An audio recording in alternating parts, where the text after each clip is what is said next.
Alright, Guardian, the time has come. All the strikes, all the crucible matches, all the material farming and loot caving has led to this. You're finally ready to take on the Vault of Glass, Destiny's fabled multi-stage raid. In GameSpot's video guide series, we'll get you prepped and show you the way to surmount the myriad dangers of the raid, which are formidable and vexing. Because you fight a lot of Vex enemies, hey-oh! Okay, button it up, let's get started. First things first, just because the raid says it's level 26 and you're level 26 doesn't mean you're ready for the raid. Towards the end, things get real nasty with some level 27 and 28 bad guys, and every level below them that you are is a serious hit to the damage you deal. It's best to wait until you're at least level 27, and even better to have some level 28s along for the ride. Once you have your crew picked out, it's time to get your loadout right. A legendary primary weapon would be sweet, because every little bit of damage helps, but an upgraded rare can work too. Now make sure you've got a strong fusion rifle and a good sniper rifle. The fusion will be key for taking down the shields of the juiced up minotaurs you have to face, and their purple shields means void damage is a real plus. The sniper rifle will help you deal critical hit damage to the big bosses. Yes, that's bosses plural. So go for big damage. As for your heavy weapon, again, Void is preferable, but rockets or machine gun, it's pretty much player's choice. One last loadout item, and this is key, ammo synthesis. Buy them from the gunsmith in the tower and buy a whole bunch of them. Running out of ammo on the raid means having to make daring pickup runs into the killing fields to replenish your supply, and you really want to avoid that if you can. And don't worry about the price of the ammo synthesis. Nay, when you make it to the final stages with the help of these rad guide videos, you'll rake in plenty of glimmer. Speaking of raking it in, might as well check the bounty board for any general enemy killing or Vex vanquishing bounties.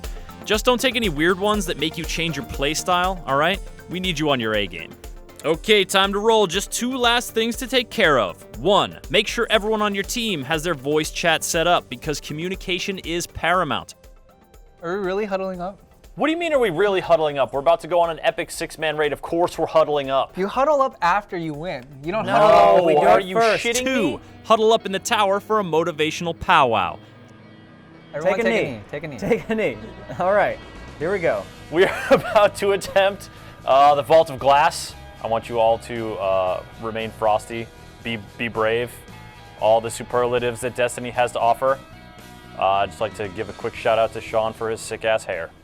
Get hyped, get dancing, and then get your ass to Venus. Boom, you're on Venus. Time to get to work. Split into 3 teams of 2 and head up towards the big circular door. That's the way in, but first you gotta open it with a conflux. To make a conflux, you have to stand on 3 sync plates for a little while. There's one in the center, one on the right side, and one on the left. If you see glowing walls come up around your circular sync plate, you're doing fine.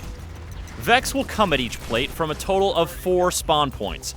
2 of these points are on the far ends of each ledge, so the left and right teams will have to handle those themselves. The other 2 points are between the middle sync plate and the 2 side plates, so enemies spawned from there could go either way. These split spawn points mean that the middle team generally has a lighter time of things, so they should support the side plate defenders with long-range fire as needed. The only real threats to your little glowing forts are the Praetorians, those jacked-up minotaurs I mentioned earlier. Bust their shields with your fusion rifle and blast them in their beady red eyes. Well, I guess. And that's it. Once you're all synced up, the enemies will fade away and you'll cruise on through the really cool-looking gate and find some treasure waiting for you. You'll likely score some Ascendant materials here. The legendary raid weapons or gear come later on.